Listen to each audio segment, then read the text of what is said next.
Thank you for participating in today's webinar titled Changes to the Florida ID&R Manual. My name is Lou Begin, and I'm the Senior ID&R Trainer at the Florida ID&R office. Objectives. Review the changes to the 2019-2020 Florida ID&R Manual. Today, we will be going over the more significant changes. District MEP staff should take the time to review the complete manual thoroughly. The 2019-2020 Florida ID&R Manual. The objective of this manual is to familiarize recruiters with the rules and procedures for ID&R under the Florida Migrant Education Program. In addition, this manual will explain how important the role of a recruiter is to the program and to migrant children and youth. It is a reference guide designed to help recruiters make proper eligibility determinations, complete necessary documentation, support quality control measures such as training and re-interviewing criteria established by the State Education Agency, referred to as the SEA, and the Florida ID&R office. As a reminder, anyone who has an active role in ID&R, whether it is completing COEs, reviewing COEs, and or conducting re-interviews, should take the time to review this manual. Abbreviations, page 1. We have added an abbreviations list that includes all terms related to the Florida Migrant Education Program. The abbreviations are used throughout the manual and are often used for training purposes. Florida eligibility vocabulary terms, page 14 and 15. We have added new terms to the Florida eligibility vocabulary list. These include agricultural work, eligibility interview date, end of eligibility, established worker date, fishing work, and qualifying activity. Florida ID&R policies regarding OSY, page 18. We have expanded guidance on ID&R policies regarding out-of-school youth. The COE reviewer or coordinator should contact the ID&R office if a COE is completed for an OSY younger than 16 years old who is traveling on his or her own. As a reminder, anyone younger than 16 years old will need someone 18 years or older who could be a guardian, relative, supervisor, coworker, roommate, who is knowledgeable of the information contained in the document to sign the COE. Include the individual's full name and relationship to the child in Section 4 comments. We encourage recruiters to complete an OSY profile whenever feasible. This continues to be a valuable tool which could be used to design services that address the specific needs of OSY. Fishing work, page 22, 23, and 24. We have updated the section regarding fishing work. Eligibility red flags, page 32 and 33. We have updated red flags recruiters should be aware of when conducting an eligibility interview. These may include, but are not limited to, the qualifying activity may be a part of a series of activities done for the same employer. The worker is transporting or moving the qualifying activity in question.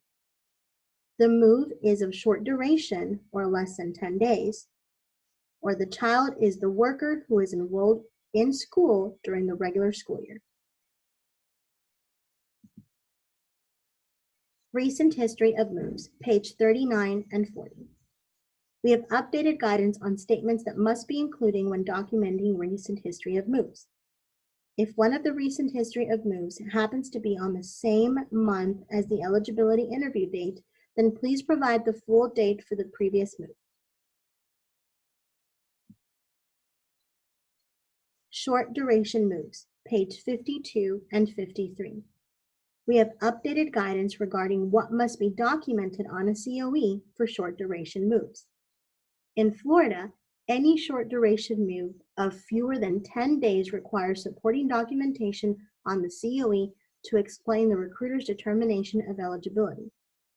LOAs must contact the ID&R office for guidance regarding cases involving any one-time short duration move. When determining eligibility based on a series of short duration moves, recruiters shall ascertain if the series of moves are within a 3-month period. The Florida MEP has determined that the combined number of days in the series of moves should total a minimum of 10 days.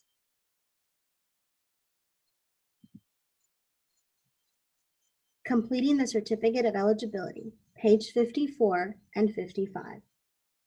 We have updated guidance on how to complete the COE to align with the National Certificate of Eligibility instructions. The full instructions for completing a COE can be found in Appendix B. Additional comments on a COE, page 55 and 56. We have updated guidance on circumstances that require recruiters to include additional comments. It is important to remember that this list is not exclusive. Recruiters should provide an appropriate comment anytime a third party or independent outside reviewer may question the eligibility determination. Signatures on the COE, page 56 and 57. We have updated guidance on who should sign a COE as well as additional comments that may be required. If the interviewee who signs the COE is not listed in section 1, 2, or 3, provide a comment in section 4. Document the interviewee's full name and how this person has knowledge of the qualifying moves. COE recertification for residency verification, page 62 and 63. We have updated guidance on COE recertification. This section emphasizes that the recertification is a way to verify that a family or youth is still residing in the district in the new performance period. A residency verification should be conducted using one of the two following methods, either by school attendance or a COE recertification.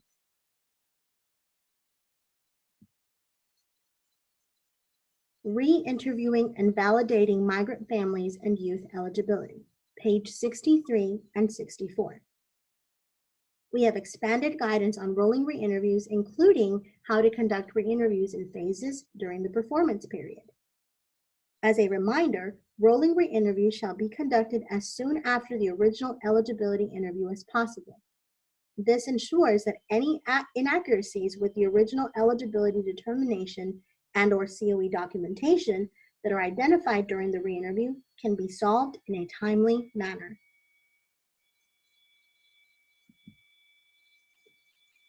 During the interview, page 69 and 70, we have updated questions a recruiter may ask during the eligibility interview, and we have separated them into two parts. One for the migratory qualifying worker and one for the migratory child.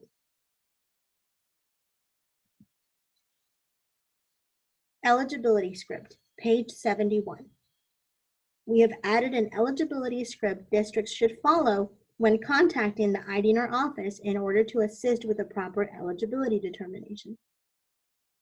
Remember to never include any confidential or personally identifiable information in any communication that is sent via email.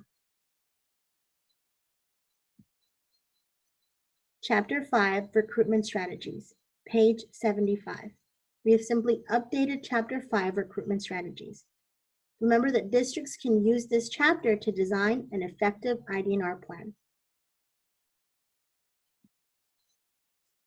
Recruiter Toolkit, page 77. We have added additional tools to the Recruiter Toolkit. Glossary, page 82 through 87. We have updated the glossary to include all of the eligibility vocabulary terms. Appendix B, Instructions for completing the COE, page 91 through 101. Instructions for COE completion have been updated to align with the 1920 Certificate of Eligibility. Appendix E, Qualifying Activity Chart, page 105. We have updated the Qualifying Activity Chart template. Appendix I, Re-interview Protocol, page 111 through 116. We have revised the re-interview protocol.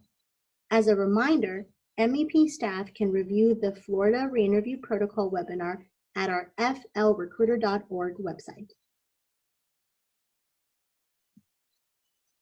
Appendix J, Recruiter Tips, page 117 and 118. We have expanded the list of our recruiter tips. Thank you for completing this training. In order to count your attendance and to receive the link to the assessment, please email the full name and title of each staff member who completed this training and the date it was completed to the ID&R office. Please feel free to contact us via phone or email if you have any questions. Again, thank you for your participation. Have a great day.